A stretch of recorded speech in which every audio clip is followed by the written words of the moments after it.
जनता आवाज news channel, आवाज जागरूक जनतेचा।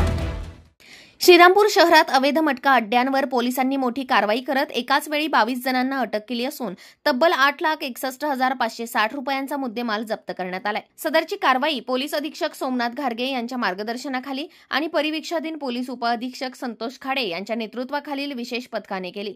येथील पूर्णवाद नगर परिसरात मुळा प्रवरा वीज सोसायटीजवळ मटका बुकिंग सुरू असल्याची खात्रीशीर माहिती मिळाल्यानंतर पोलिसांनी धाड टाकली। छाप्यावेळी मुख्य मटका बुकी मुनीर इमाम पठाण व अभिजित ऋषभ मुथा यांना अटक करण्यात आली असून यांच्यासह मटका जुगार खेळणारे व चालवणारे एकूण 22 जण ताब्यात घेण्यात आलेत। या प्रकरणी श्रीरामपूर शहर पोलीस ठाण्यात महाराष्ट्र जुगार प्रतिबंधक कायदा कलम 12A अंतर्गत गुन्हा दाखल करण्यात आलाय। सर्व आरोपींना अटक करण्यात आली आहे। सदरची कारवाई पोलीस निरीक्षक राजेंद्र वाघ, शकील शेख, अजय साठे, शंकर चौधरी, अरविंद भिंगारदिवे, मल्लिकार्जुन बनकर आदी अधिकाऱ्यांनी केली। नमस्कार, मी परिवीक्षाधीन पोलीस उपअधीक्षक संतोष खाडे। आज माननीय पोलीस अधीक्षक सर यांनी स्थापन केलेल्या आमच्या विशेष पथकानं श्रीरामपूर शहरामधील पूर्णवाद नगर या ठिकाणी 2 मटका बुकीवर रेड केली असता आम्हाला एकूण 22 आरोपी मिळून आले।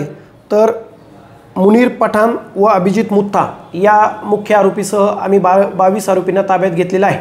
तसेच काही रोख रकमेसहित एकूण 9 वाहनासहित एकूण मुद्देमाल 8,60,260 रुपये आम्ही हस्तगत करून श्रीरामपूर पोलीस स्टेशन शहर पोलीस स्टेशनमध्ये त्यांच्यावरती महाराष्ट्र जुगार कायद्यानुसार गुन्हा दाखल करत आहोत व पुढील कार्यवाही करत आहोत।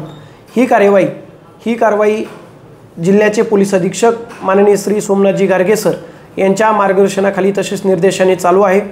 यापुढेही श्रीरामपूर शहरासह पूर्ण अहिल्यानगर जिल्ह्यामध्ये अवैध धंद्यावरती धडक कारवाई करण्यात येईल। जनता आवाज न्यूज चॅनल, आवाज जागरूक जनतेचा।